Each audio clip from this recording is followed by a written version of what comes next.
तुम्हाला पण वजन झटपट कमी करायचं आहे का? चला तर आपण आता वजन कमी करणारी सलाडची रेसिपी पाहूया. यासाठी आपल्याला कणसं घ्यायचे आहेत आणि आपल्याला कढईमध्ये पाणी गरम करायला ठेवायचं आहे आणि त्यामध्ये सोललेले बिस्किट करून टाकायचे आहेत आणि थोडी हळद आणि चवीपुरतं मीठ टाकायचं आहे. 5 मिनिटं उकळू दिलं की आपल्याला व्यवस्थित असं शिजलं की आपल्याला एका भांड्यामध्ये एका वाटीमध्ये हे काढून घ्यायचं आहे. त्यानंतर आपल्याला ककडी घ्यायची आहे आणि ककडी बारीक अशी आपल्याला कट करायची आहे. ककडी झाले की आपण बीट कट करून घेणार आहोत. बीट पण असं बारीक कट करायचं आहे. त्यानंतर आपल्याला कट झाले असा बारीक कट करायचा आहे. आपण कट करून घेऊया. त्यानंतर आपल्याला लगेच कांदा पण बारीक असं कट करून घ्यायचा आहे. नंतर आपल्याला टोमॅटो बारीक असं कट करून घ्यायचं आहे. त्यानंतर टोमॅटो कट झाले की आपल्याला कोथिंबीर कट करून घ्यायची आहे.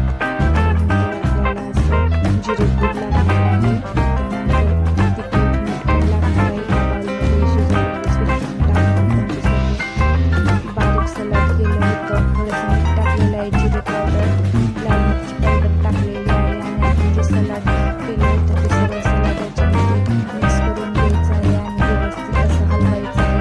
अगदी तुमच्या आठवड्यामध्ये साधारणतः व्यवस्थित जर असं तुम्ही आठवडाभर घेतलं तर तुमचे 4 ते 5 किलो वजन सहजच कमी होईल.